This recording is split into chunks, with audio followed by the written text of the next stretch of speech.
talk is entitled Technology, Subjectivity and Cultural Studies. Dr. Henriques published a book in 2011 called Sonic Bodies, Reggae Sound Systems, Performance Techniques and Ways of Knowing. This is a good insight into what we'll be talking about today, and I'm sure you'll be pleased to join in welcoming Mr. Henriques to speak today. Thank you very much, Natalie, and thank you very much for inviting me. Okay, so my name is Julian Henriques. In fact, I'm joint head of the Media and Communications Department, but my research precisely is in sound and culture, and auditory culture. So I'm going to talk a little bit about that today. You're going to hear some music tracks, some more music tracks, and I'm going to ask you to do a few things. Everybody needs one of these strips of paper. There's going to be some demonstration as well, because I believe in hands-on stuff, and what we learn through our bodies is actually what we often remember better than through our minds. Okay, so I was invited to speak here in relation to the theme of the conference, 2 days between urgency and abstraction. I think that's an excellent theme. The way that I'm going to interpret that is the urgency is what Stuart Hall would have called the contingency, the particular, the expression, and the abstraction of the ideas. And what I try to do with my work through thinking through sound is to make relationships and make a fruitful relationship between these different levels of analysis, these different forms of expression. I'm going to get to Stuart Hall and some of his work, because it's directly affected me, as I think it probably has everybody in this room.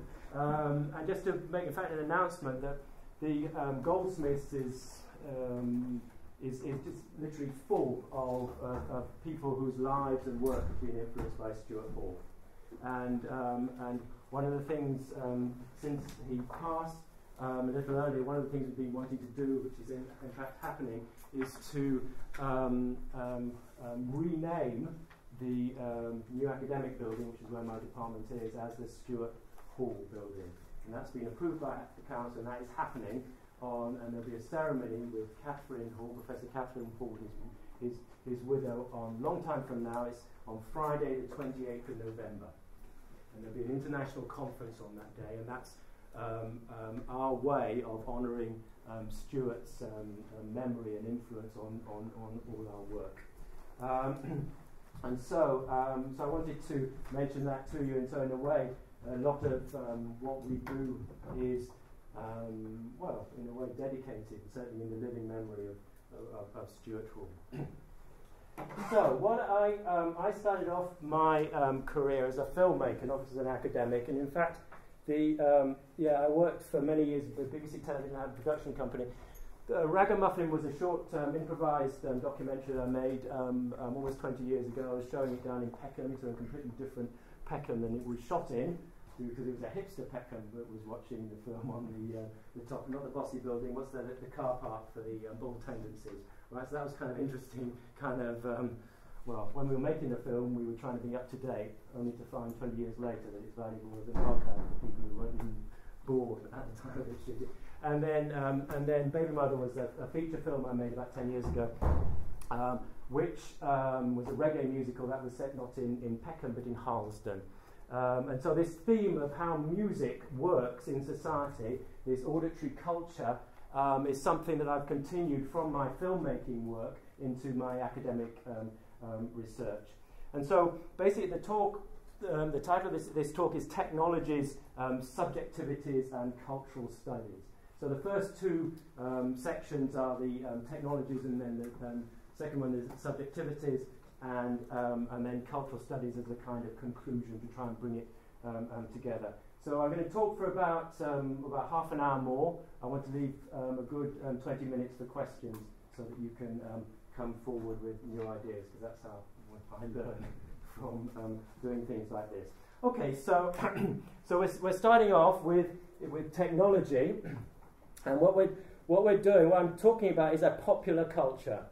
This is a culture of the streets in Jamaica. and I would say it's very strongly an auditory culture, insofar as sound predominates. I'm going to talk about more that in more detail. But the beauty of that, for me, has been the idea of actually thinking through sound. Okay, and that is one of the themes that I developed. This isn't a sonic conference here, right? But I think that sound is literally good for everyone. And it's certainly good for our minds and our understanding, because it suggests new relationships and new ways of thinking. And that's something that I want to pursue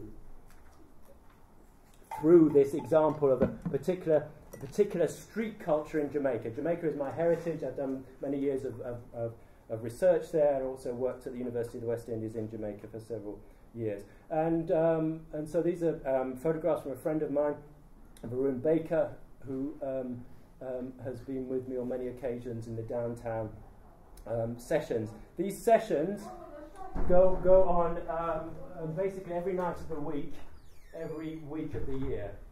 Okay, it's not a special occasion for a dance hall session in Jamaica. It's an every day, every night thing, and they usually start about just after midnight and go on to dawn. That's very important. That sort of disruption of work. We're going to talk about the economies of pleasure here. Okay, and so you can see that's literally the street. The street becomes the dance floor, which is an interesting reappropriation of things. Okay, I'm going to play you a little bit of the first track here, which is Vibes Cartel. Right, you might have come across. He's currently in prison, of course, unfortunately. And it's about a particular brand of shoe, which, in fact, I'm wearing, Clark's shoe, which went down big in Jamaica. So let's see if we can hear this.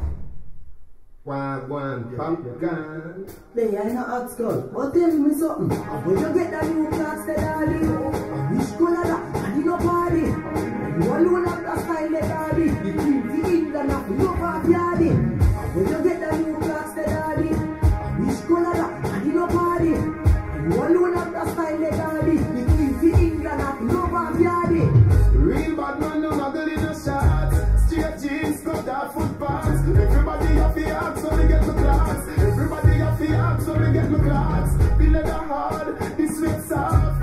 Toothbrush get down the dust fast. Everybody have the act, so they get the class. Everybody have the act, so they get the class. Scrapping up Clarks me prefer. Clarks with the leather, yeah, Clarks with the fur. Clarks with the summer, Clarks with the winter. Clarks with the sun, Clarks with the water. Me know you're naughty, not a fiscaler. Pool of the tiger, I'm a the golfer. Okay, sorry, enough of that. It's fun. Dancehall is fun. It's an economy of pleasure, right? And that is a lightweight song. It's not gangster lyrics, right? It's actually about style and fashion. Okay, so one of the ways you can approach this scene is through thinking through sound, as I've said. And a particular concept which I use quite a lot is developed by a guy called Christopher Small. It's called musicking. So rather than having an object, a reified thing called music, we have a set of activities called musicking, which embraces everything, right? And in terms of the people who advertise the gigs, the people that make the records, the people that arrange the microphones, who make the kit, etc., etc. It's a much broader concept, and I find that immensely useful as a way of understanding the auditory culture, which is dancehall, which is part of this technology. Okay, and these are the guys and women that I talk to find out what is going on. The chap in the middle is Wee Pow. He's the boss of the biggest and longest established sound system in Jamaica. It's called Stone Love, and it was through his blessing that I was able to get access to this scene in many respects and talk to the engineers. And what is the important thing about this is that the kind of knowledge which these guys and women have is not, if you like, the classical epistemic kind of knowledge. It's not even techne, as Stiegler would talk about it. It's more akin to phronesis, which is practical mastery. So I'm going into this scene with the theoretical ideas in my head, right, going right back to ancient Greek philosophy in this case, and it's a question of interpreting what is going on there. This is my phenomena, this scene, right? Through various, trying out various conceptual tools to pull out of it what it means for the participants in a way, and leading to the understanding. And so these are some of the guys. When I wrote the book, I took it back to Jamaica and gave it to their informants. That's Horace McNeil, who's a chief engineer for that Stone Love sound system, so he's looking at himself in the book and showing off himself to me. It's really rather nice relationship. That's important. That sort of completing the loop. This is Henriques Jones, who's in fact the guy who could possibly take the credit for inventing the sound system. He was in the 1940s, the late 1940s. He was an RAF radar engineer in Britain in the war, and he learned about vibrations and frequencies through another repurposing of military technology to those of pleasure. Right. Okay. So what we're talking about is sound, right? We're talking about sound waves, compression waves. And one of the features of this technology, the popular culture, is its embedded and embodied way of operating. And so we're talking about sound. We're talking about the what happens in the night time to a square like this. You see, open all this. This is in Port Antonio, which is Portland, which is the east of the parish of the island of Jamaica, which is in fact where my family home once was. And but then what happens? These things get built up. These speaker stacks, as we call them, right, to quite substantial scale, right? And so that's producing several thousand watts of sound. And the intensities I've described in various places that is an all-embracive, and word immersive is perhaps overused presently. It's an all-embracive, inescapable sonic presence. And that's very important, that it's working not just through your ears, but through your whole body. And so there's no, what makes the nice thing about being inescapable, there's no irony, as Steve Goodman has written about it. Basically, you are there in it. And that is you. You are choosing to be described by sound in this way. But it's also a multi-sensory environment. That is a screen hung up between the speaker stacks, as we call them. So there's a visual feedback loop going on, amplifying. That's live video, and indeed the cameras are often used to transmit the images and sound onto the local cable TV stations, which again sends the message literally uptown to the locals, middle-class youth, who then see what a nice time everybody's having and then come downtown to these dances. Right, okay. But this multi-sensory business is really important for me. That's one of the pre-Raphaelite depictions of, you will have guessed it, of Narcissus and Echo.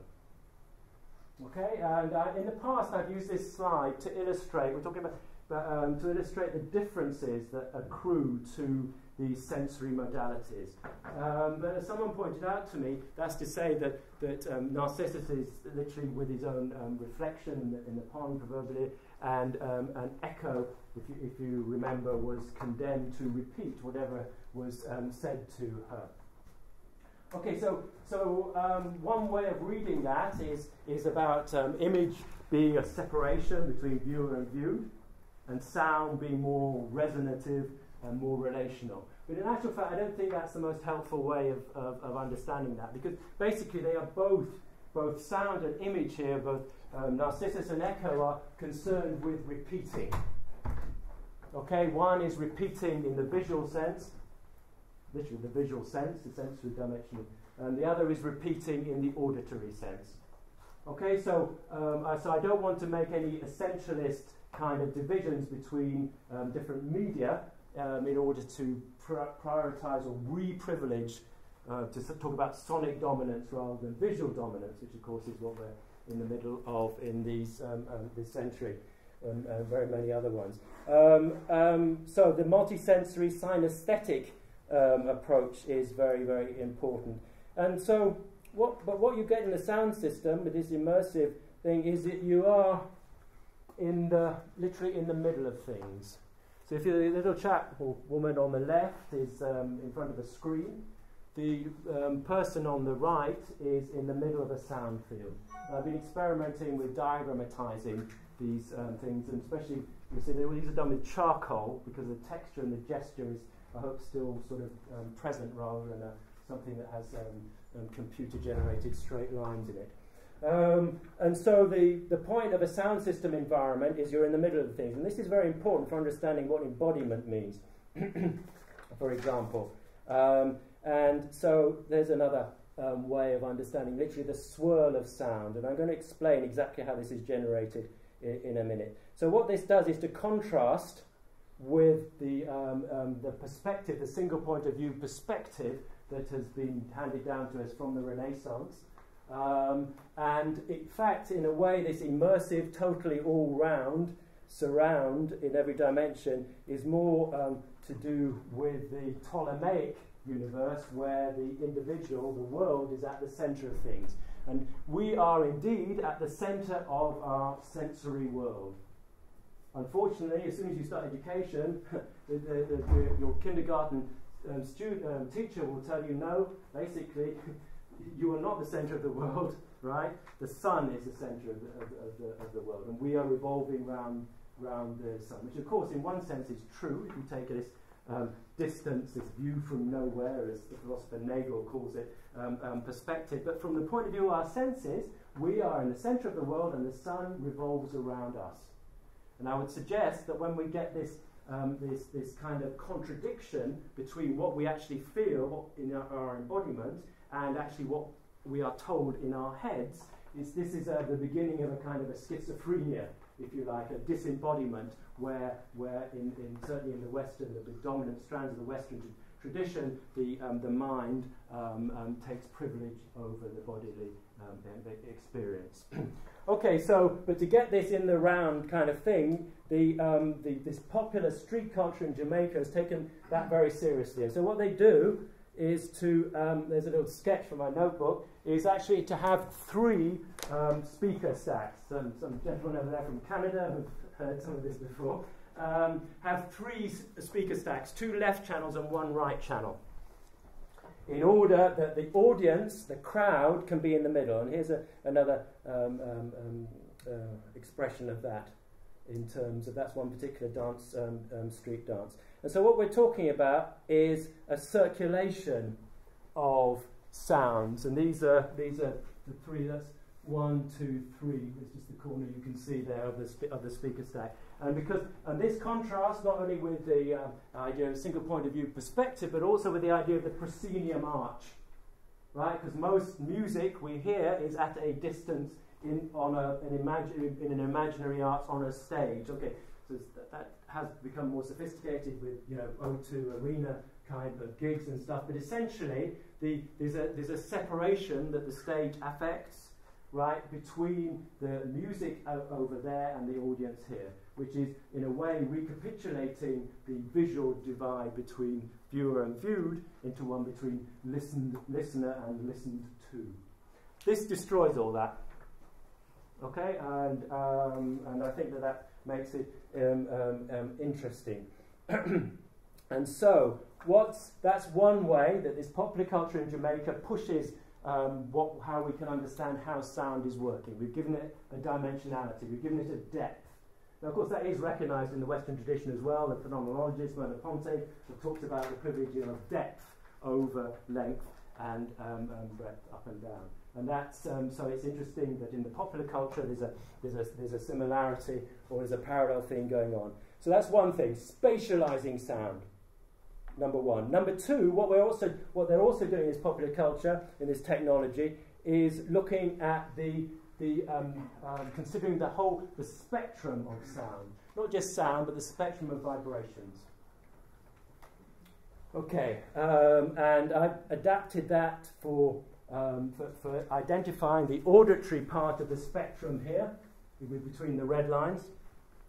This wedge, that's what we can hear. But if you go faster than that, you get to light rays and radio waves and X-rays.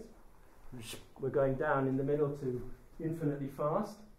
And then it's a logarithmic scale. And if you go the other way, we go from minutes. We've got 1 hertz, 1 cycle per second, to minutes, hours, night and day, week, month, year, and generation. So that becomes infinitely large. Okay, and that's a way that I've been using to have a spectral analysis of what's going on and the vibrations involved. And that's one of the diagrams that I wanted to show you. And of course that does absolutely imitate nature. That's a nautilus shell. It's also the shape of our cochlea. So what you find is you get a lot of these patternings, these proportions, these structurings that we find in many different media. Okay, so the media we're talking about here is a phonographic one. Still, they do play directly from MP3 files, but still the decks that you see there are very much in evidence. And what we're talking about is splitting the spectrum, as you do a sound spectrum, as you do a light spectrum, and that can be done. Well, this is how it's first done. This is Helmholtz's resonator, and he made a glass bubble that just captured a particular vibration. So to get an oscilloscope in the 100 years ago, you had to have an array of these glass bubbles. And I've got some of them really interesting. So basically, the sound goes in A, and you put the B to your ear, and the size, the physical size of the vessel determines what frequency vibrates. And so it's a way of detecting. If you have more time, I could demonstrate that to you, but it's a little bit fiddly. Okay, but more recently we have what you'd expect with the a graphic equalizer. And so the idea, I'm talking about the spectrum rather than the spatialization of sound. The idea is to split the frequencies. This is very important. So here's a diagram of that. Okay, so you've got your decks, you've got your MC there, desk, you've got your special effects, which can be the ones which can be whirled round, because you've got 3 dimensions sound. You've got your equalizer, and then you've got your crossover. And this is what splits the frequencies, because unless you split the frequencies and amplify them separately, you don't get the purity of sound for your mix. So this is getting literally into the technology of how this sonic dominance environment works. Okay, so I did a kind of picture of that. So those swirlinesses, those lines represent the frequencies. The red is the bass at the bottom, and the purple at the top is the treble, the tweeters. Right, and that's just, if you like, an artist's impression of how the sound comes out. It's in each line of speakers is dedicated to a particular set of frequencies. Okay, so that gives a kind of that gives an idea of, or exactly, if you like, an impression of frequencies. You see there are 3 kind of epicenters there. These are the 3 speaker stacks. And what I'm trying to do transductively or synesthetically is to move from an understanding of sound and what that feels like into a visualization of that. I'm very interested in how diagrams work and what they do. And once you start transducing things between media, then that's possible to open up new ways of understanding, possibly. So I'm going to pay you the person and this spatialization and frequencies, these 2 dimensions I've been talking to you about so far, they really come together in the music itself, in dub music. Okay, and that is playing precisely with the spatialization and the frequencies of sound. So I'm going to play you just a tiny snatch of one of the classics here of King Tubby. Let's see what we can... Yeah, this is from my vinyl. You can hear some scratch here.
That was a bit about the technology, and I'm going to talk about subjectivities. But to round up on the technologies, basically there are various different approaches. My approach, as you can see, is through the specifics and the particulars, right?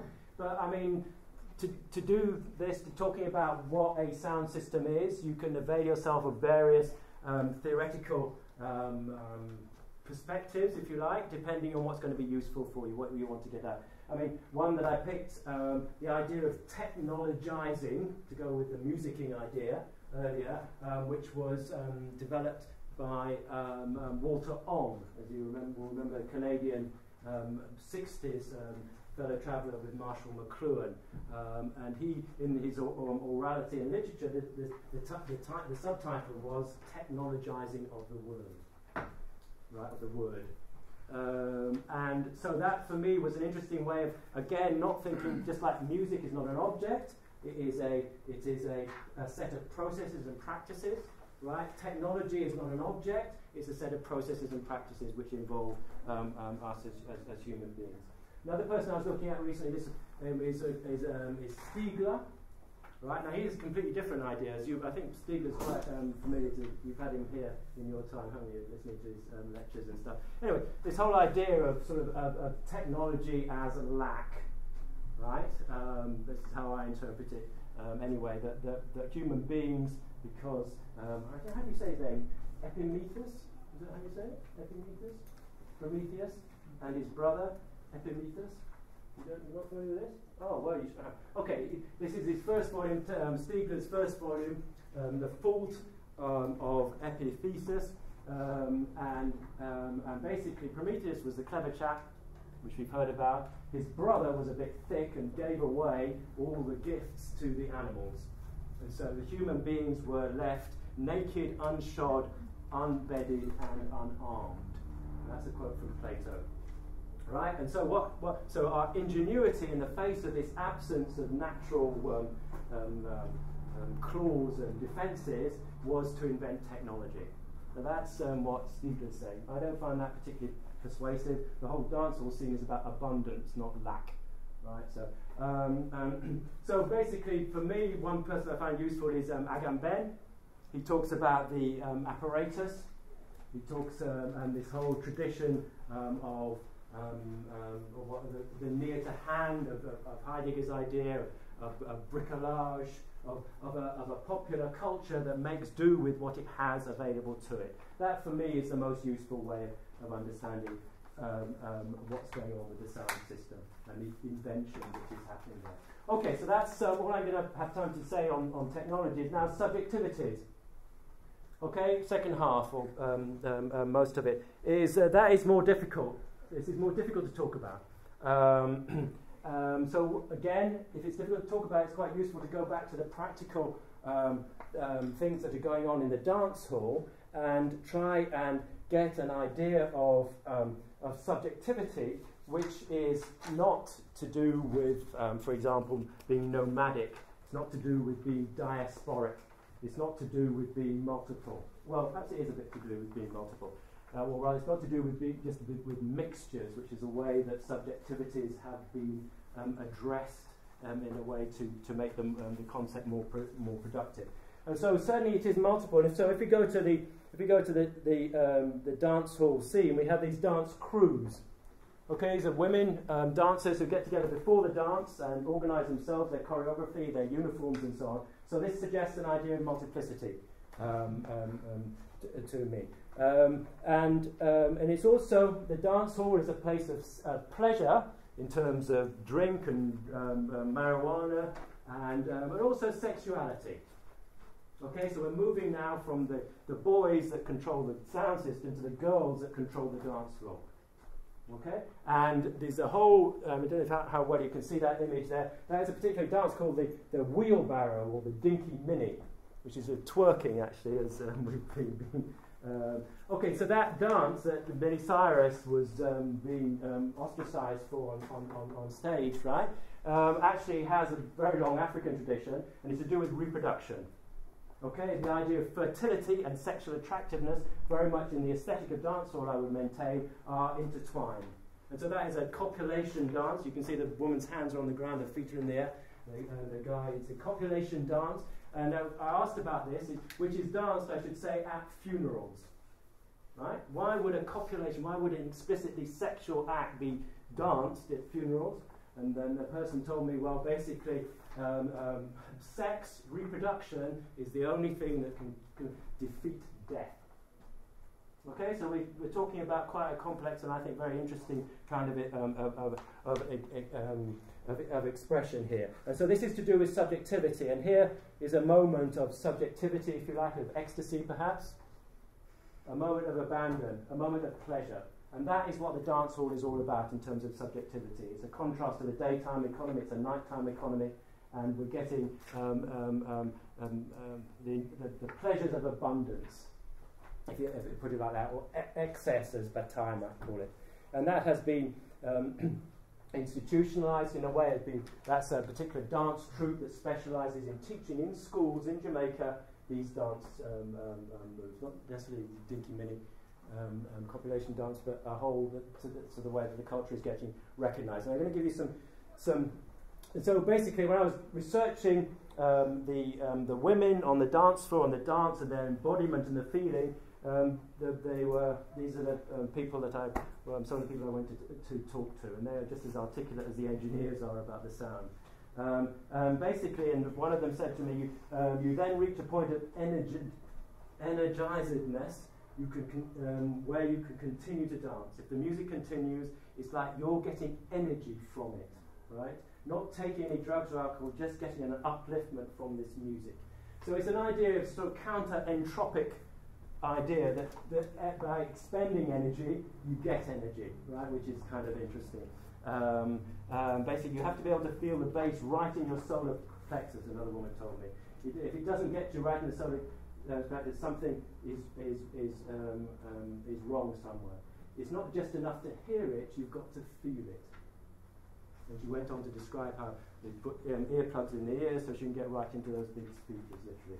Another one talking about how she danced to the music, which is beautifully put. You have to do, it's a 4-beat music, you have to do 4 of something and work at it to complement the music. Every song sounds good. If your body actions can match it, right? Like you paint with it. And then she goes on, I paint the music with my body. That's how I dance.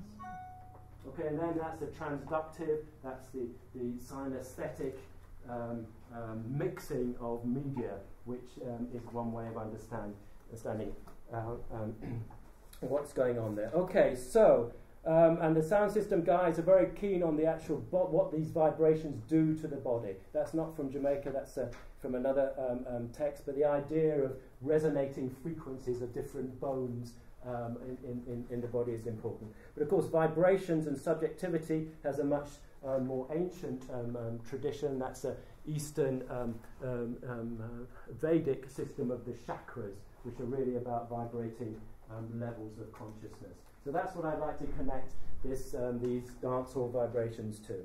And so what we're getting here is an idea, and I showed like a spectrum of a way of understanding how we work through vibrations, right? And so what I'm trying to do is to recognize patterns in vibrations, right, which will give an idea of identity which is not determined on the traditional opposition between subject and object, between viewer and viewed, and so that's what I'm exploring, a non-dualistic way of understanding subjectivity, which sound might possibly offer. So it's not a binary logic, it's a relational logic.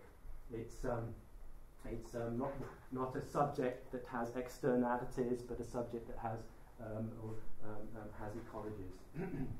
And so one of the ways we can do is actually learn or to be alert to what we already know about the patterning of vibration. So I'm going to play you a little bit of Natty Congo, because he takes an ancient rhythm and then he kind of goes forward with it. This is a Naibingi rhythm, which he mixes. I don't know if people know this. Well, it's a fantastic album, actually.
I'm suggesting is that rhythm can provide a patterning principle that we can recognize at different frequencies, and that we're getting an idea of a pattern, a gestalt, that can operate in different media and at different scales and at different speeds.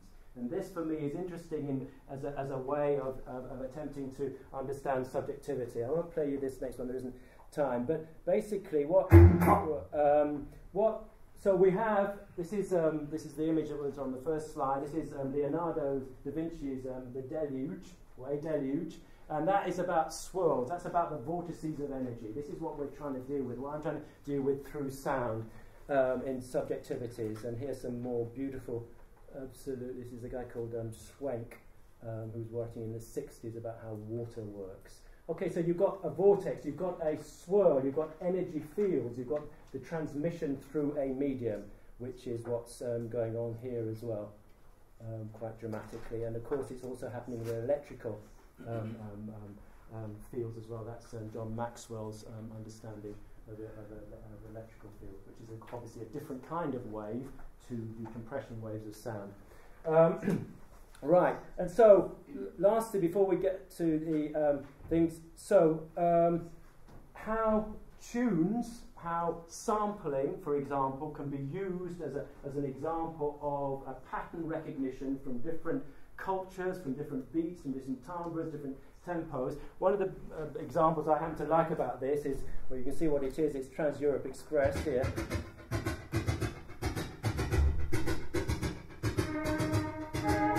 So that's the sample play.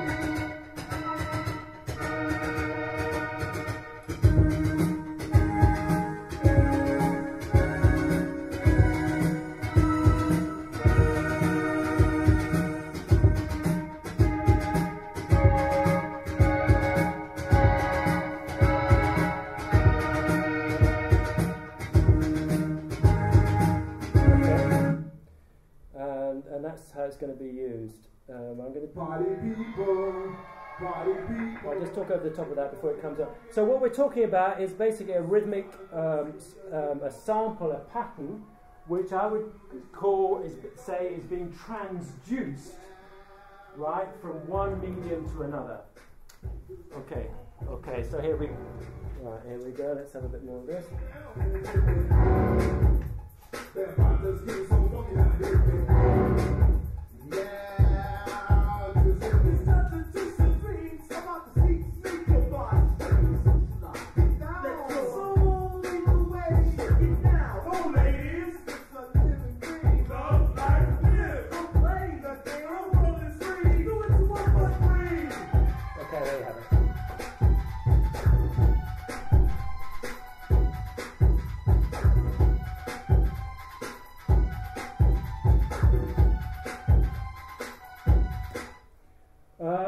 Okay, so these are examples of what we recognize. Okay, so what do we recognize? Something has changed and something has remained the same. What we recognize is what's remained the same, right? But we also recognize its sameness through its transformation.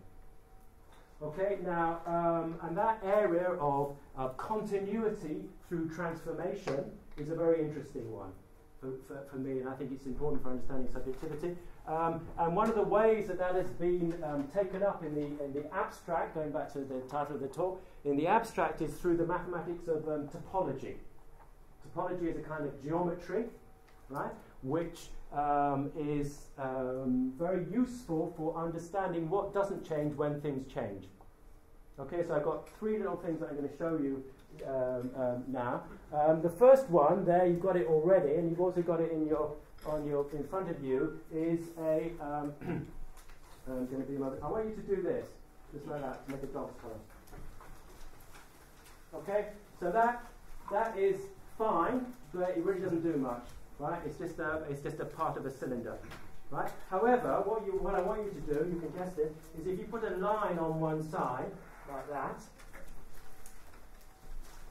Just let me do that. Take a minute. Hands on is good. Right? Put a line, then you can see the line on the outside like that. But of course, if you twist it,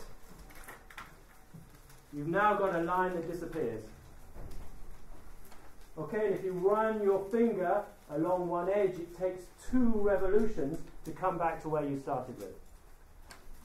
Okay, this is the Mobius strip is a very basic topological form, which is, I think, useful for understanding subjectivity because it completely, if you like, twists up inside and outside.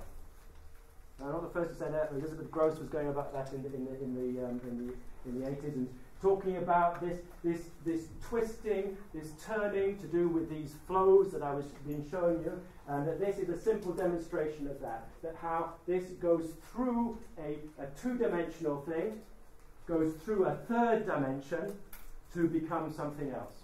And you've got a depiction of that there, a Mobius strip. Okay, that's the end of that thing.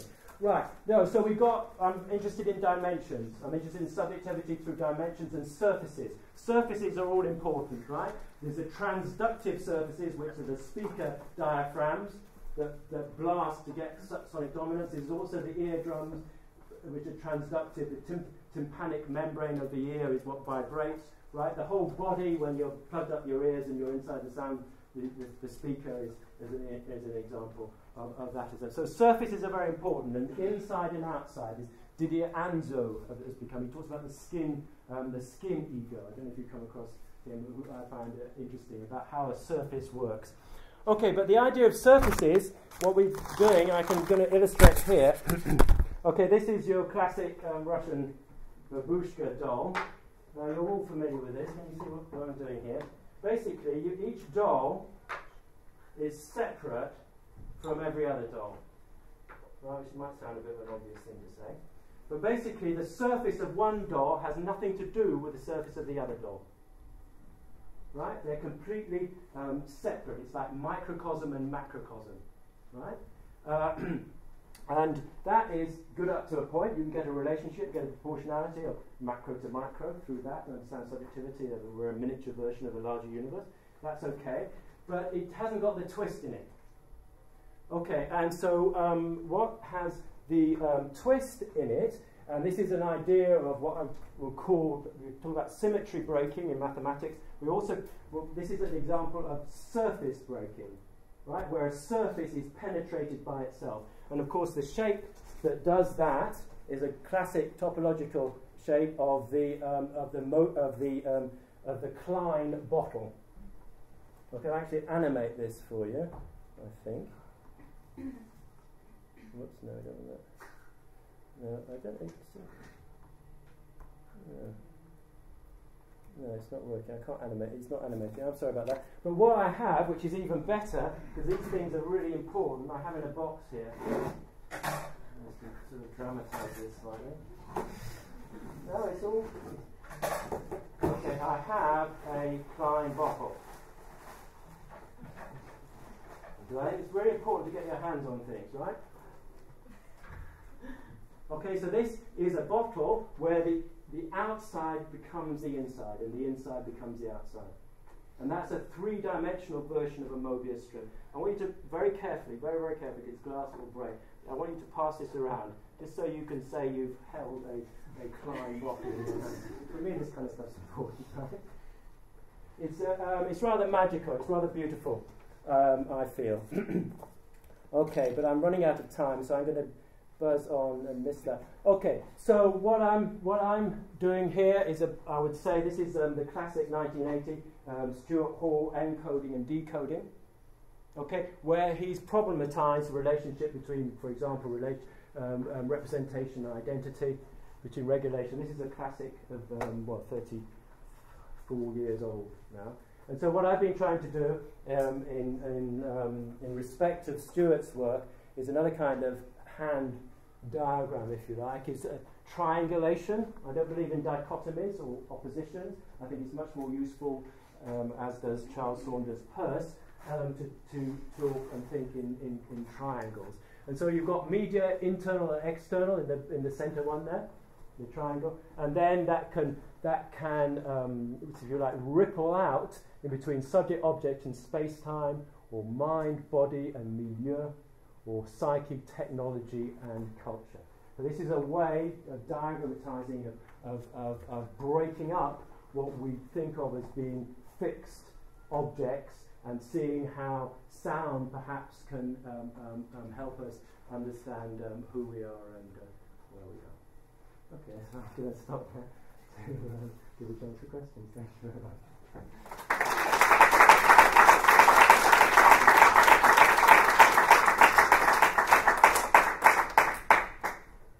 So do we have any questions for Julian? Yeah, as you were talking, I was thinking of the third, when you're talking about the dancing, and I was thinking about the third law of thermodynamics. Energy cannot be destroyed but passed from one form to another form. Yeah. That's the third law of thermodynamics. The third law of thermodynamics. Third law, yeah. The energy cannot be destroyed, can only change from one form to another. So you have some energy being passed to the bodies of the dancers. Yes. And then after time, then they have the unity. But that's linked up to a new theory now, this what they call at subatomic physics. You got what they call the entanglement theory. Yes, yes, indeed. Where a photon is in unison with another one. And hence, here in the room, for example, whether we like it or not, we are in communication. You know, once we are together in one place, we're in communication.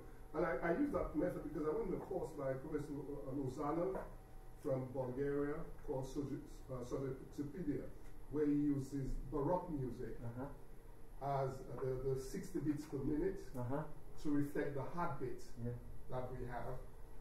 And I saw a Rasta guy did it at school. It was so beautiful. The kids were all over the shop. And he had a drum. And he beat boom, boom. I said, this guy is 60 minutes per minute. But guess what? There was a hush. The kid just stopped. Because he was in communication. Beautiful. Beautiful. Beautiful. No, but so I'm saying that in terms of the music, it's not all abstract. It's really joint. It's really come together beautifully. So I congratulate you on that. Thank you. But so what I'm offering to you is a way of understanding it, that how vibrations can break up some of the fixities and suggest new ways of thinking of that. Which, you know, we don't want to get over ambitious and connect it with sort of subatomic physics and whatever. But yes, you can do it. It's not inconsistent with that, because you consider the world in terms of energy and energy fields. That's one of the ways you can go. Yes? You said you had like a model of subjectivity which undoes binaries, essentially, subject-object. Yeah. You have the viewer versus the screen is undone in sort of sonic space. Yeah. And I'm wondering how you deal with, because you mentioned that sort of the cultural form that this takes within this sonic space, there does seem to be binaries that are maintained. Namely, you said men are on the engineers and women are the masters. I'm wondering how your model deals with the fact that at the cultural level, some of these sort of fixities are maintained. Yes, no, that's a good point, because I don't want to be sort of like over-optimistic and say here is a world where the oppositions don't exist. They certainly do exist. I mean, this is a ghetto culture. The oppositions of literally life and death, of poverty, of survival, are absolutely predominant. But it's not that, but in, say, the gender relations, okay, so there's an example of difference, right, which historically has often been oppositional, but we're not trying to get rid of difference, we're trying to get rid of the opposition, and there can also be another kind of more relational, more reciprocal, more mutual recognizing, say like yin and yang, for example, in another tradition, which you've got a distinct difference. You're not trying to melt everything down to be the same, because we wouldn't exist if everything was the same. But you can begin to question the power relationships, and the whole issue of gender in the dance hall is a very highly raw one, and because of the and so I want to be able to recognise differences as rather than flatten them, but to recognise them, being conscious of the power relationships which they are literally embodied. Thanks for talking to me. I had a really simple question, but in the images you were showing of the actual dancing, I noticed, as opposed to the posters, but the dancing images, you know, the midsection of the women of this, they don't have faces. Is that visual culture part of kind of defacialize visual culture in terms of how these are represented? That's an interesting point which I hadn't actually thought of. I think that's just, if you like, my selection of my friend's images rather than that. But going on from that, there is a point to make about how most of this dancehall culture takes place not just with faces absent, but in the dark. It's acousmatic, right? Insofar as there's usually no light on the turntable, or very little light on the turntables. But the DJ is not a figure of focus as in other dance traditions. And so what's made it possible to take photographs and what's changed the culture is the video camera. And so the light in the dance floor is provided by the onboard little spot on the video camera, and that creates literally a pool of light in which men and women and dance crews will literally place themselves in front of the camera, and then the camera will retreat the length of the street with them in tow, and that makes a whole spectacle out of it. But before the cameras became so predominant, it was an in the dark culture, which is some really interesting things to say about dark space as opposed to light space. Yeah. Any more? At the back? I just took a Stiegler passage here, so I was interested in what you were saying about Stiegler. Yes. So there's a bit of a pot shot there that I was making. I kind of understood him with a limited knowledge of Derrida myself. Yeah. So I was wondering if you could expand on why that didn't work for you in a way, or absence, because I understood this kind of like understanding melody as what comes to be present, as notes and rhythms, what comes to be present, coming to present to the absence of that. Yeah, no, and okay, so the point is Stiegler recognises Husserl's idea of, if you like, expanding the time frame as is necessary. This is what he calls tertiary memory, as is necessary to understand a melody. Because basically the idea of an arrow of time suggests a kind of a knife edge of present. And so there's a knife edge of present, and everything else is either past or future.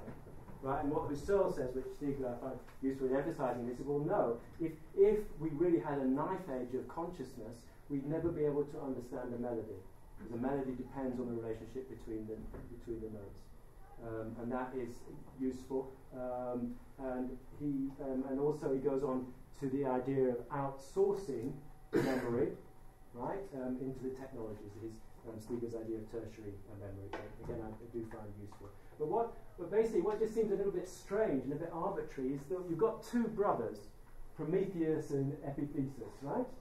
And Stiegler forgets about the clever brother and only concentrates on the thick one, who made a mistake, who gave all the gifts away before he got to humankind, right? And that just seems a bit arbitrary, because brothers, twin brothers, Cain and Abel, Romulus and Remus, you see them as a package, right? You see the relationship, and so for me the relationship is not just with the forgetting, the looking behind that Epictetus is meant to do, rather than the foresight that Prometheus has, right? He's actually seeing hindsight and foresight as part of a whole, not a binary split, in which case we're not, well, yes, to some extent we are helpless and lacking, which I accept, but that's not the whole story.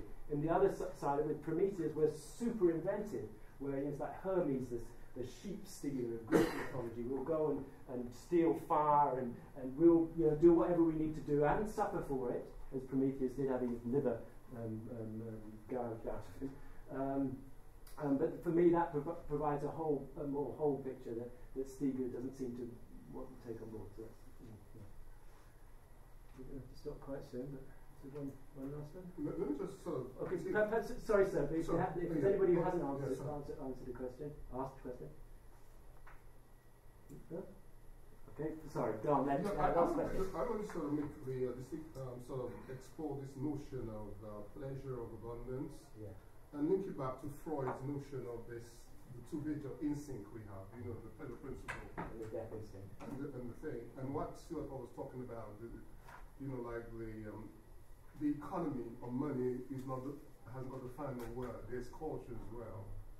and the relationship between the sound, the vibration, subjectivity, and feelings, you know, and the creation of black culture within a slave society, within a very harsh economic environment. Talking about, I mean, I've lived in America for 12 years, and I know I went to 19 different states, and I can begin, especially around the South, I can begin to see the creation of jazz. You know, this jazz from that theory, because independent of the harsh economic conditions, you know. Jazz, I'm not very. You know, the jazz, American, you know, jazz music in America. Jazz, yes. New Orleans instead of Chicago. Yeah, of course, yeah. Yeah, but that is, again, taking a necessity. I didn't get that. Taking a necessity, and, I mean, there's a phrase from a film, one of the films I made, it was basically to make something out of nothing. That's it. And that is this superabundance of human imagination, of creativity, which comes, unfortunately, under pressure. But it also comes with this. The particular example of jazz is actually this two different worlds of the technological, of the actual instruments that were found by the African before they became African Americans in the New World, and that created that thing of culture and tradition, created this explosion which we recognise up until now as jazz, and that's just one example of this kind of creativity. And yeah, I mean, basically, Freud was a pessimist. I'm an optimist, right? If it's not, it's half full, and this is what I'd like to talk about. Thank you very much.